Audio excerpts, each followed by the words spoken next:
Hi, random audience members or people that have somehow still found me to care. It's been about 2 years since I've worked on this project. Much has happened. We had a little known thing called the coronavirus. Oh my gosh. And yeah, a bunch of stuff happened in my life that I won't get into, but basically that's why this has been delayed. And I've been off putting this project because I am lazy and tired and I've been working a lot and etc. etc. Excuse, quarrel, grovel, whatever have you. Here's what I've done so far. This was worked on about 2 years ago, right before the pandemic started. I managed to scrape it up together. It's sort of like the Smile project of YouTube GTA Pacifist playthroughs. Take it if you want, leave it if you want. I don't care. I don't want to leave your mouths salivating for too long, so without further ado, here's what I have so far.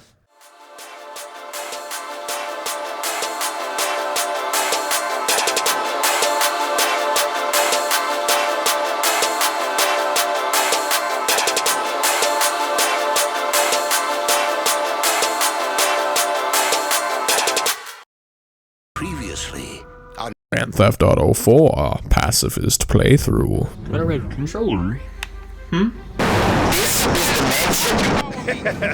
just a temporary place. Alright, have a nice trip, buddy. As they say in... what is this, New York? I'm laughing. Nico, wait for me here while I go inside to clean up.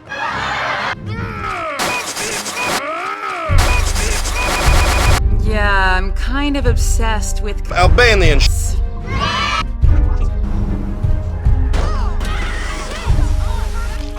No, permission not granted. My posterior rounded in by Eastern Europe.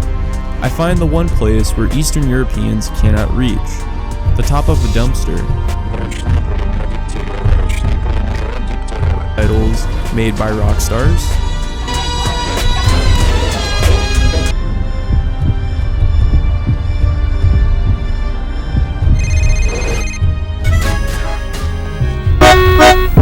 Who knew that the enemies in this game could play possum?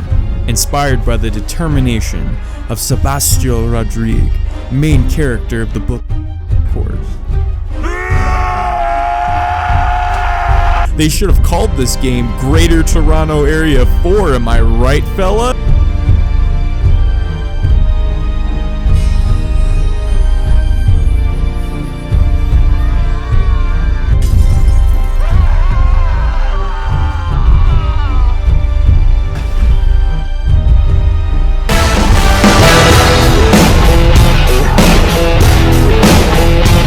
Sweet prince, you shall be missed. Come on, Hattie. Forget about the fat, sir. Vlad's shuts up. Shuts up. Where's the room? Good question. Hey, Yoko, your damn cousin isn't here. Go get me a coffee.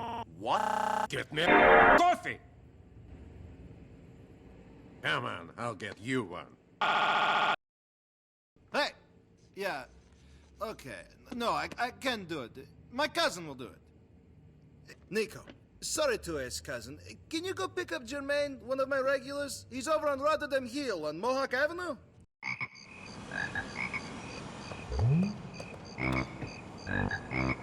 This is another one of those YAN, CMWS type missions that we all know and love. I really should be counting my blessings because I know that this game does not get easier in terms of our virtuous mission of pacifist-based gameplay. From a content-making lens, however, we're essentially in an arid desert. Despite my attempt to ameliorate the situation with my epic drifting skills.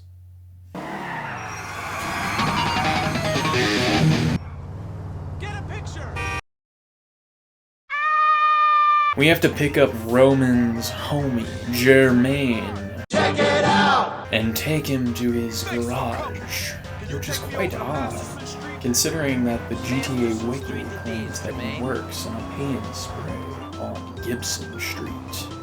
Police arrive because Jermaine committed the crime of leaving his garage door open past past 10 p.m., which constitutes a 2-star wanted level, and confiscation of all copies of Battletoads in the player's possession. Luckily for us, we have a car, and abscond away.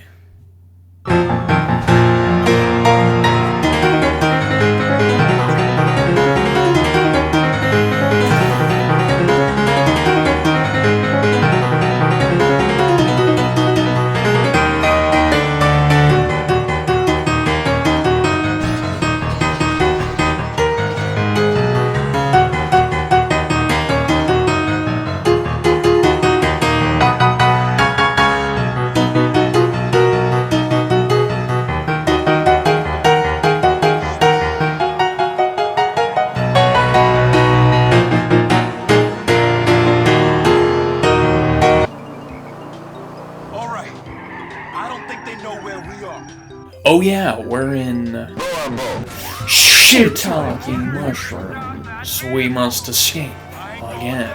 Let's go. We escape the police again and go to our destination, ending the mission. And hey, fast fact, did you know there are many pedestrians that resemble Jeremy?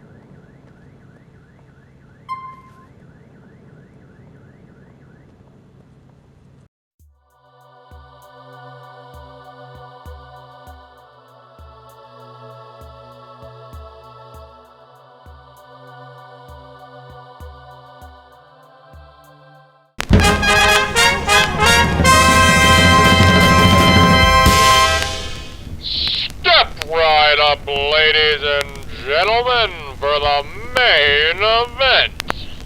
Roman asks us to pick up his friend, Little Jacob, a simple task that morphs into a challenging one upon arriving at the Jamaican's location. Anticipating violence, I preemptively borrow a police car from the local broker police station as to utilize the strategy from the previous episode.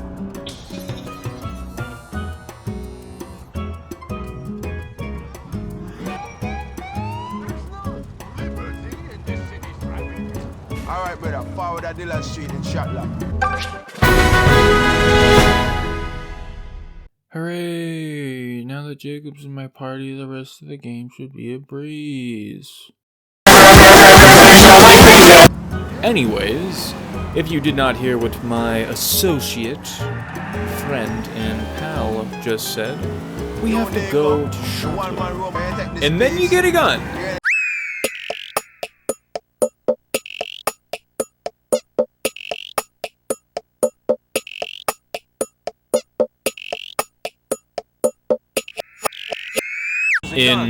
Jacob tasks us with watching over a deal between him and some people. I am not sure what kind of deal this is. Maybe he sells consumer products. Or perhaps he sells masks, right guys? Funny coronavirus. Oh, so funny, so funny, so funny, so funny, so funny. Maybe he sells these things called drugs. Like the infamous catecholaminergic or the heinous tetrahydrocannabidiol. Ultimately, however, we never find out what is actually being done, because I skip the cutscene in every single take. Anyways, because this is a video game and nothing comes that easy in life, the deal never occurs because Jacob gets jumped by some hoodlums, who we now must take care of. If this was a standard playthrough of the game, the mission would be as simple as capping these cretins in their craniums with my newly found pistol. But this is Pacifist Playthrough, the show where I take an exorbitantly long time to explain everything. No, permission not granted. Remembering what I drove to the mission with, I jump off of the ledge and climb into the borrowed cop car.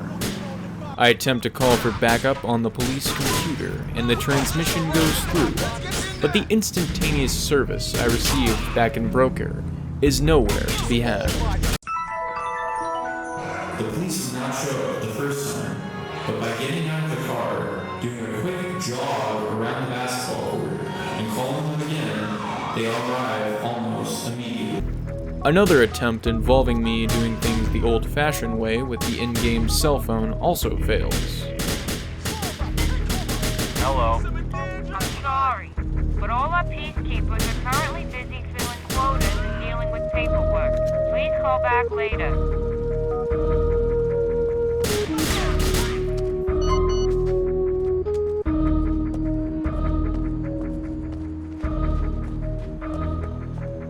It looks like we're on our own. But wait, the viewer asks, what about little Jacob? Well, he couldn't shoot to save his own life. The majority of my mission retries were the cause of Jacob simply dropping dead in an instant.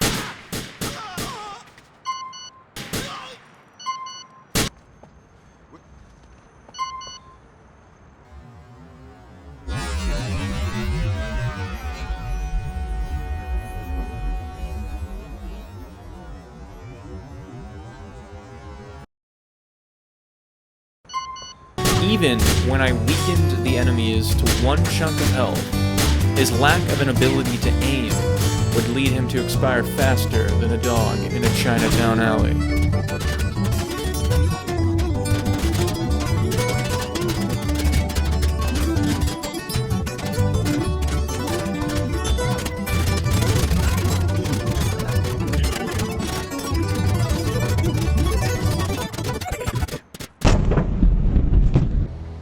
Even when Jacob would inevitably hit an enemy, no damage would be dealt. And, according to the reputable and totally not malarkey GTA Wiki, this is an intentional programming measure. Oh, and what's this? Jacob can't die? And it is supposedly a glitch if he does? Well then my game glitched every single time.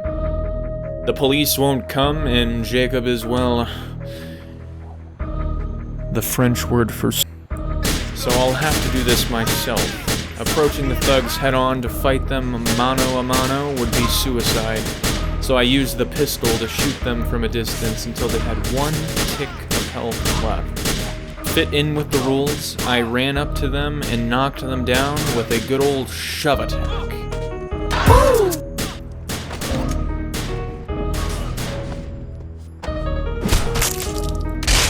I guess I've made my first kill. What have I done? Oh my. I know they are just thieves, but this never gets easier for me. Oh yeah, I have to finish the episode. So much for a fake emotional reveal, am I right? Disgusted by our chivalry and honor. The mission decides to send in one more curveball before we get off home free. This enemy, when shot, loves to fall to his death. And that just doesn't sit well with me. We already know that little Jacob can't do anything, and the police are as useful as a man with a broken wheelchair whose limbs have just been removed by Urukai. If the game is going to pull unfair sham tactics like this, it's time that I pull out the heavy artillery.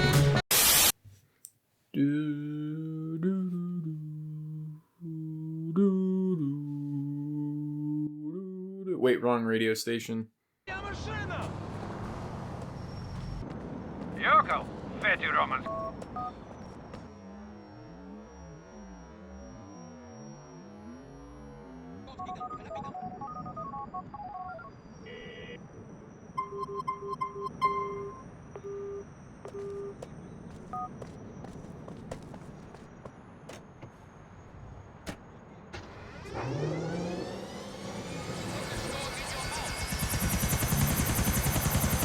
If I cannot get to Unnamed Goon 4 by land, I'll have to go by air. Alright. Just get in the chopper, Yui. You worthless NPC. Get in the chopper, you worthless NPC.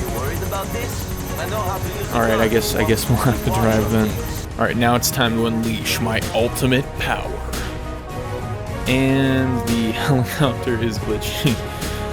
You know, of all the things that could possibly go wrong.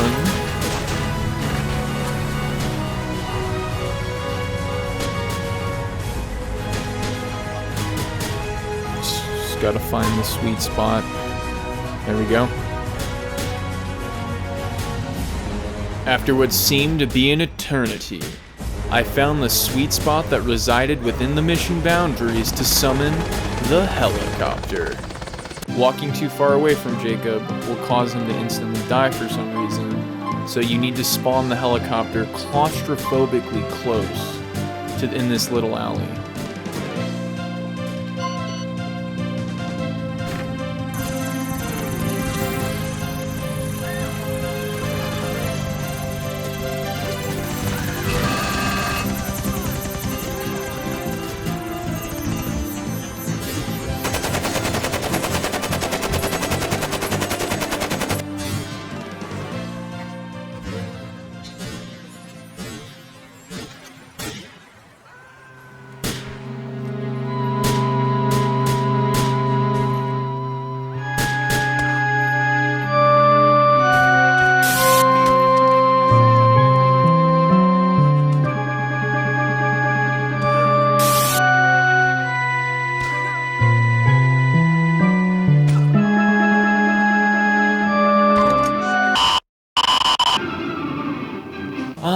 Well, with the final Vladdy 6 feet under, excuse me, knocked unconscious, our main event comes to a close.